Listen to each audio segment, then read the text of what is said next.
The Newsline. Hello and welcome back to People's TV. Do you recognize the man in this photograph? This is none other than Osama Hamdan, a senior figure in the Hamas terrorist organization. Look at him carefully. What's the first thing that comes to mind? Starvation? Malnutrition?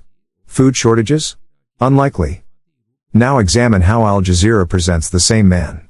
The coat he wears conceals a bloated midsection. The image appears edited to reduce his weight visually. The earlier photograph, however, reveals his actual appearance. This man has no moral right to speak about starving Palestinians. His image exposes the grotesque hypocrisy behind Hamas narrative. These are the very individuals paraded before international media, weeping crocodile tears for supposedly starving civilians in Gaza from morning till night. His appearance clashes completely with the grim image Hamas paints of the Gaza Strip. Instead, it reveals a truth that Hamas desperately wants hidden aid is not lacking, but misused and hoarded. This single image is enough to grasp the twisted reality in Gaza. Hamas leadership, comfortably based in Qatar, thrives on the suffering they orchestrate. They fuel terror not to liberate, but to sustain a life of luxury funded by manipulation and fear.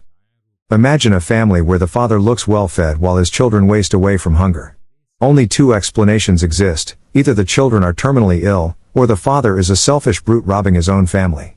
This is the impression that surged through my mind the moment I saw Hamdan's photo. Shame on him for appearing before cameras, crying false tears for people he abandoned long ago. If the children of Gaza were truly starving, their leaders would be starving alongside them. Yet Hamas figures live like pampered beasts in Qatar's five-star hotels. They feast while their people suffer. How can such glaring contradictions go unnoticed? These images are not just photographs. They are visual evidence that shout the truth from rooftops. They expose the gaping disconnect between Hamas propaganda and the actual state of affairs. Anyone with the slightest trace of intellect can discern the difference.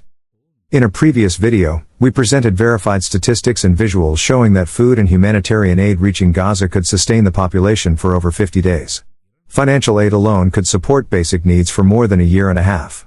This was not mere opinion, but substantiated fact. Those who still cling to the fake narratives pushed by Hamas must either be willfully ignorant or hopelessly blind. The mountain of evidence available cannot be dismissed by anyone with common sense. Now, consider another image. This time, the subject is Anas Zayed Fteiha, a Gaza-based photographer who operates as a propaganda tool for Hamas. His job is to dramatize every scene, crafting narratives that align with Hamas' twisted agenda. He frequently posts antisemitic content on social media, making his hatred for Jews painfully obvious. His body of work supports the deceptive claim that a famine rages in Gaza. There are no internationally recognized journalists reporting from Gaza. What remains are individuals with clear ties to Hamas, producing staged content to manipulate global opinion. These are not journalists. They are agents of deception. Mainstream media outlets, CNN, BBC, Al Jazeera, even Time magazine, fall for or willingly publish these fabrications. Their purpose is singular: demonize Israel, its people, and its defense forces. To conclude, we present one last video clip. It shows Hamas terrorists hijacking humanitarian aid trucks meant for civilians. People on the streets respond with outrage, hurling stones at the trucks, furious that their food has been stolen in broad daylight. This is what truly happens on the ground, yet many remain unaware. In addition to its military achievements, the IDF is making notable strides in humanitarian aid distribution. Civilians are starting to believe that peace and stability may be within reach, especially once Prime Minister Netanyahu returns from his tour in the United States.